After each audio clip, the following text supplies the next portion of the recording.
Hey, what is going on, everybody? Welcome to Super Lunch Bros Podcast, episode number 173. I am Brendan. UFC Fight Night, Vegas 60, Sandhagen versus Song. We are going to talk about the prelims here. If you're looking for the main card, including the main event, that's in the last video. This also might be one of the last videos with this name on it. I'm going to change the name of the channel. For those loyal viewers out there, it's just going to be something more related to MMA. That being said, subscribe to the channel if you like MMA, you like podcasts about MMA, like UFC, Bellator, ONE FC, cover all that stuff here. Subscribe to the channel so you know the next video is coming out. Let's get going. Damon Jackson versus Pat Sabatini. So we're going to start this out on a dour note with a silver lining.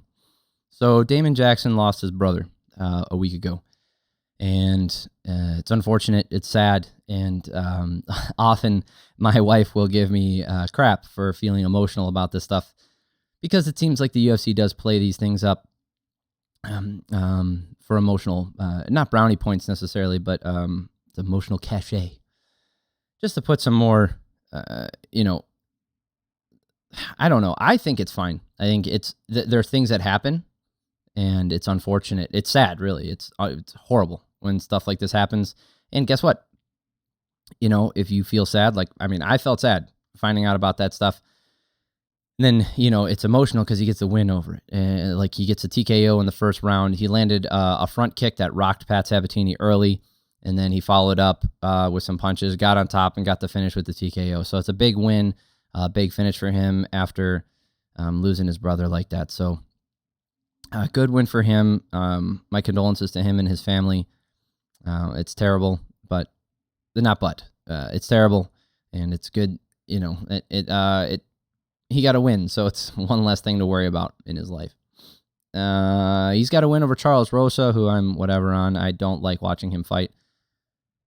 Kamuela Kirk, Dan Arguleta, and now Pat Sabatini. Damon Jackson looks really good. He does. Let's get him a step up in competition before we start talking about where he belongs in the rankings here, especially at featherweight. But he looks really good, and I know he's not a spring chicken. He's my age, so that's not young for MMA. But good on him. Unfortunate the way it went to beginning. Anyway, here we go. Trevin Giles versus Luis Cosce. Lewis Cosce. Dude, this fight was so weird, man. Giles moved forward, but he was afraid to engage because he didn't want to get taken out. Cosce didn't move forward. Nothing happened for the first 2 minutes. I mean, you want to look at the striking numbers. 13-2, 12-7, and then 0-1 because in the third round, absolutely nothing happened. And I'll explain why in a second. So I went on a rant in my last video about this. I'm not happy about it in this fight either. Giles landed some leg kicks, and he did. That's about it. I mean, you want to look at where his strikes came from in the first round, 8. So a majority of his strikes that landed came from leg kicks in the first round, keeping his distance, not wanting to really engage. He did land some upstairs, but Cosce didn't land anything. Easy round for Giles. Second round was more of the same. Giles did move. Cosce did land some hooks as a counter and did some good work with leg kicks. Giles didn't really do much, but Giles went for a takedown and landed a little bit of damage to end the round. So he took that, in my opinion, in the second round as well. So, Cosce's down 2 rounds, and then in the third round, he goes for a takedown, gets it, and then holds him down for a majority of the round. 3 minutes and 36 seconds of that third round is Cosce on top doing nothing. He did nothing. Right? And I'm not as critical because it didn't happen in the first 2 rounds, but good God, man. That's not a good look. You can't do that shit. Really unfortunate performance from Cosce. Good on Giles, but he's half to blame here. He didn't do shit either. Let's go to an exciting fight here. Denise Gomes versus Loma Lukebunme. This fight was fun to watch. It was fun. So Lukebunme, obviously, with a name like that, she's good at Muay Thai. Loma front kicked Gomes so hard that she knocked her over, which was pretty fucking impressive. And then Gomes somehow went for a lift with underhooks. She had underhooks, went for a lift, and then ended up on her back, and Loma got on top in mount and started dropping elbows. Those elbows actually opened Gomes up. Gomes got on top and goes for an arm triangle to end the round, but Loma got on top in the guard and landing elbows. Gomes was really cut up. All the damage was in favor of Loma in that first round, 22-5. Easy round for her. Second round here, Loma got a takedown and then again works her way to mount, landing elbows. Loma walked away with this fight, in my opinion. She even stood up at one point near the end of this second round and to let Gomes to her feet. And the referee didn't officially step in to separate them, so Gomes didn't even get all the way up and immediately went for a takedown as Loma turned her back. Now, how do I feel about this? I don't like any of it. All right. Obviously, Luke Boonmay should not be doing that. Right? She misplayed it. She mistimed it. She didn't realize. She wasn't paying attention. It's her responsibility to defend herself at all times. Okay. I am not gonna have a pity party for Loma for being in this situation because nothing really happened of it. Like Gomes went for a takedown, but then Luke Boonmay just punished her again. She outlanded her in this round, 16-7, as well. But Gomes going for that takedown, kind of fucking shitty because the situation clearly was Loma separated and turned, and the referee was there, right? The referee didn't officially go, hey, back off, get up. But that's essentially what took place. Loma moved away and then was letting her up, and Gomes took advantage of that situation. Now, when you're in a fight, you got to do everything you can to win. I understand Gomes was getting her ass kicked, and it showed in all points of MMA that she was weaker. So using every little scrappy advantage she could to try and get the win here. I'm not mad because of that. I just think it looks shitty, right? It's like going for a fake glove touch, going for a glove touch and then kicking someone or going for a takedown. It's real fucking shitty, man. I don't like seeing that stuff. But Luke Boonmay punished her anyway, and then in the third round, it was less punishment, 10-7, but she did eventually get on top and landed some ground strikes again. Gomes, either Gomes is garbage, or Luke Boonmay has really turned it around after a layoff of last fighting Lupi Godinez. But all of her fights are by decision. She doesn't really have, one-punch knockout power. She's not knocking anybody out. She's not getting submissions. She's got losses to Angela Hill and Lupi Godinez, who are very highly touted fighters in the strawweight division. So it's not like she's a bad fighter, but Gomes is nowhere near her level. Put it that way.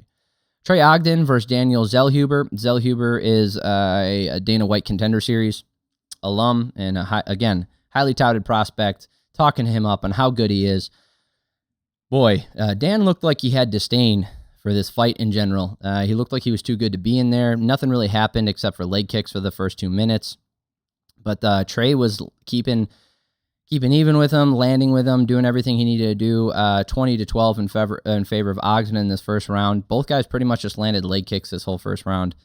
18-5 as far as leg kicks go in favor of Trey, and that's the difference maker. They both landed one to the head.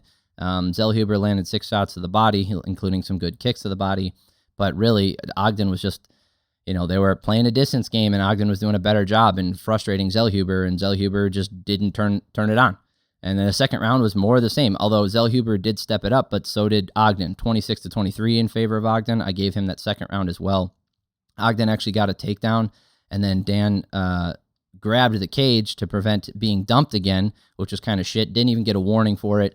That shit has got to go. I'm not going to harp on that anymore because he ended up losing this fight anyway because he looked like shit. He just did. Like, he had moments where it looks like he can strike and he can do things and he could keep the fight where he wanted it, but he looked like shit. Dan was so afraid of the takedown he didn't want to unload, so Ogden kept firing away and just, poked him to death. 25-17 in this last round. Look at how many strikes Zellhuber missed. 78 strikes he threw, right? And if you know my channel and you know me, you know that missed strikes are not not a detractor, right? This doesn't mean attempting strikes is not a bad thing. It's fine. Attempting strikes are what they are. It's attempted offense. And all other things being equal, the person who attempts more strikes should win that fight. All other things being equal. So accuracy means nothing. But to put this in perspective, he lost the battle of striking more and doing more damage, and he was just incredibly inaccurate. They both weren't very accurate because they were playing this distance game, but Zellhuber just couldn't catch him, couldn't find him, couldn't put it together, couldn't do shit. For all this hype this kid had, he put on a real fucking stinker, man. A real stinker from his perspective. Trey Ogden did exactly what he needed to do to get the win, a good win for him. Jillian Robertson taking on Maria Agapova. Boy, Agapova beat the shit out of her and then ended up losing this one. So Jillian Robertson went for a takedown and Maria landed elbows to the side of her head, just fucked her up something fierce. 37-2 as far as significant strikes in that first round. You want to go 10-8, that's a possibility. I didn't put it that way. I went 10-9. But, dude, Jillian just kept moving forward, and tried to break Agapova. And then in the second round, gets the takedown, gets the back, and then gets a rear naked choke. And then Maria ends up passing out. Great win for Robertson, but Robertson has so many holes in her fucking game. Like, she is a 50-50 fighter in almost every sense of the word, right? You know, win 2, lose 1, win 2, lose 1, win 2, lose 2, win 1, lose 1, win 1, right? She's a, 60%, whatever, like slightly above 50% fighter. Anytime she steps up in competition, she can't put it together. Losing to Mayra Bona Silva, losing to Macy Barber, Tyla Santos, Miranda Maverick, and JJ Aldrich. Right, losing to all these people, and she's got okay wins on her record. Courtney Casey, Molly McCann back in the day. That's back in 2018. Good wins for her, and a win over Maria here. But she has so much to work on, and she's just not she doesn't have anything about her game that makes her stand out. She's just I can confidently say she's never going to be the title holder unless something crazy happens in the division where everybody leaves or something. Like, she just doesn't have what it takes to step up and beat the next level of competition. Tony Gravely versus Javid Basharat. This fight was contested mainly on the feet. It was pretty interesting. Tony was using grappling early to make Javid work, but Javid Javid got cut from a headbutt, but close round. Gravely looked good throughout the whole first round, but Basharat picked it up in the second half, outlanding him and even getting a takedown of his own. 2 big shots landed from Tony that could have swung it to him, and in fact, those 2 big shots were the ones that made the difference. 17-15 in favor of Javid. I gave him that first round. Second round, Gravely wasn't able to land anything. Javid defending takedowns and even muscled Tony around, got on top himself. Basharat is just outworking him, going for submissions. He hurt Tony with a head kick and dominated on the feet. Could even have been a 10-8 in the second round, 21-5.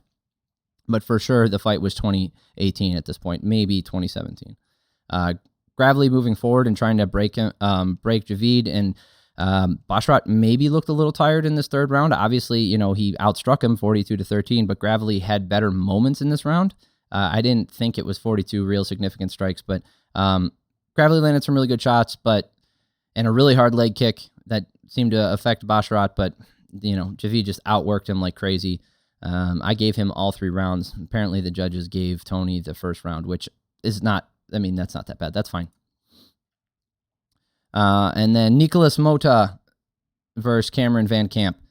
This is weird. Van Camp on the back foot early, really tentative, not using his jabs, not using his reach. Mota looking to land hard hooks, and he started landing a couple. Van Camp didn't move his head at all and just stood there and waited to take it, basically. Cameron, I wrote in here before it happened, I was like, Cameron is going to get knocked out from a hook. And that's exactly what fucking happened. It wasn't hard to see. I'm not some savant here. The announcers were calling for it. It was just really obvious. Dude, and I was like, oh yeah, and there it is. Holy shit. His head is so easy to hit. Dude's got to move his head off the center line. That looked like crap. All right, not too much controversy there, not too much to talk about. Fun night of fights overall. If you're looking for the main card, including the main event, that's in the last video. If you made it this far, subscribe to the channel because you are the hardest of hardcore fans, I promise. The other stuff that I do, you'll like. Let me know what you thought about this video. Let me know what you thought about the fights. Let me know what you thought about Sandhagen for Song and the prelims and all that stuff. If this is the last video you're watching or the only video you're watching this week, thank you guys so much for spending your time here. It means a lot to me, and I hope you guys have an amazing week. Love y'all.